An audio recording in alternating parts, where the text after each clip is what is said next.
Switch on to one more topic that kind of relates to this. The NBA has had a really just bad look on them this past year. I'm going to go down the list of some players, and the names it will ring to you what they did. Um, it was announced last week. Josh Primo from the San Antonio Spurs, second-year player with a lot of potential, was waived because he exposed himself a couple times to a couple female employees around the league. A couple slap on the wrist, did it again. They waived him.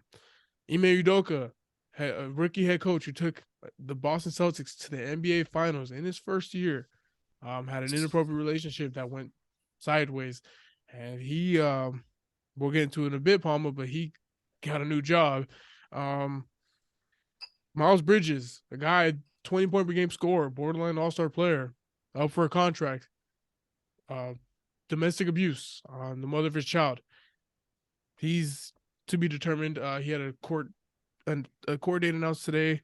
Whole situation. Myers Leonard, anti-Semitic slur. He's out the league. How does the NBA recover? Like what kind of look is this for the NBA, Palma? I think there at one, now that social media is a thing now, like Instagram, Snapchat, Mhm. everything, all these social media companies are out now. Like the NBA is going to always have this problem. They're never going to be able to hide Mhm. things like they used to, like in the '90s. Just sweep it under the rug. Yep. Their power. NBA is super powerful, and it's going to come to the point where they just have to like deal with it. I think it's just going to be like everything else. It's just going to get swept under. Like Miles Bridges, I think, in my opinion, this is probably the worst. Yeah. Well, it depends. Like, all of them are bad, but like Oh yeah. How long have they're all it's bad. But like to me, like the worst one is like beating your wife. in And I front of the think I child think as it was well? in front of the child. And Hmm. it just period, just beating your wife. Period. That's Yeah. that's horrible enough. It's like Hmm. he shouldn't touch the NBA for at least another 2-3 years, right? But I mean, Yeah. he got a slap on the wrist today. I believe it was today, All of right? them, man. He's getting a No three jail years time, but three probation. years probation. Yeah. Yeah, so that I mean that's pretty. I mean, the interesting thing is like who's going to take him in, right? And I feel like Yeah. no NBA team should touch I. him. Like Jacob said, and I agree with Mhm. Jacob. Like like he should get clowned on for the next couple weeks or whatever is coming for him, and then we all move on, and hopefully he apologizes and that's it. Because I mean, like that kind of talent being out of the Yeah. NBA, that's crazy, man. I That's think I crazy. think something that's not being talked about enough is how much power the players have been given over the past couple of years, and we're seeing it being taken advantage of.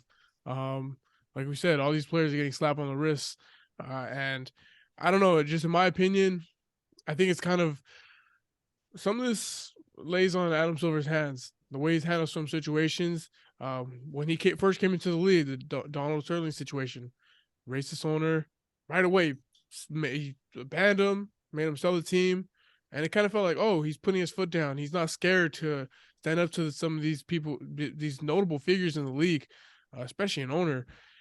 But it doesn't feel like there hasn't been any repercussions. And today, the 5-game suspension for Kyrie Irving, I just feel like not enough is being done, and I think there should be big consequences for some of these actions that some of these players are given. I think it just, in my opinion, I think Adam Silver just dropped the ball on some of these news around the league. And I understand sweeping under the rug, like, hey, this will blow over. But I mean, it keeps happening. A lot of stuff keeps happening. Like just last week, we have a young player thinking that, hey, I'll get a slap on the wrist. Just Jacob, what are your thoughts as an outsider looking in on how some of these situations are being handled in the NBA? I mean, listen, it's a complex thing for me to answer because I'm not really in the loop with any of this NBA stuff.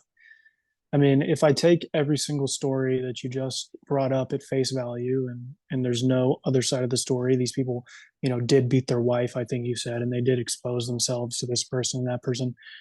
I mean, listen, I believe every company, including the NBA, has to have an HR department, I would assume, or whatever, whoever deals with the conduct of the players. And I think, you know, it, every company gets to decide what is deemed acceptable within their company.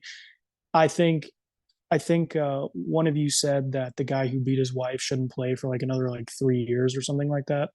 I think any man that raises a hand on a woman should be locked behind bars for the rest of their life. I think that's the worst thing a person can do. Oh, not the worst, but it's really high up there.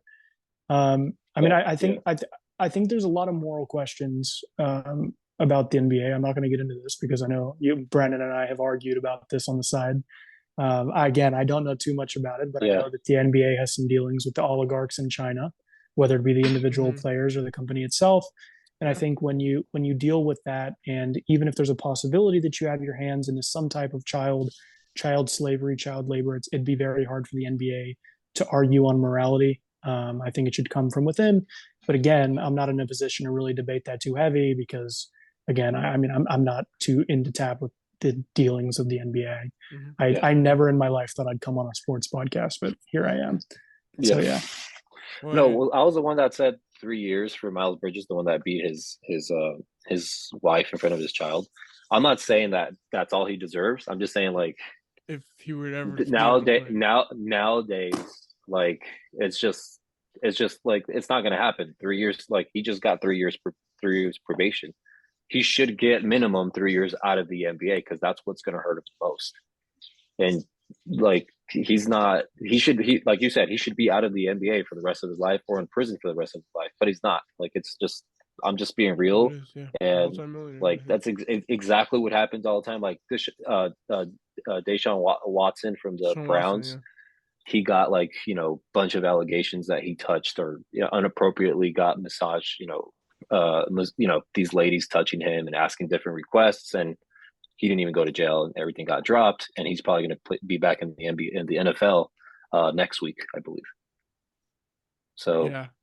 it's I like, I yeah, mean, when you're running a league and you got all these young men around the country, like around the country, you have different all these people.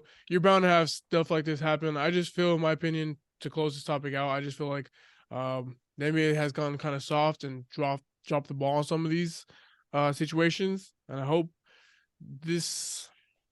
I don't know. I hope they do something soon where just stuff like this is not allowed anymore.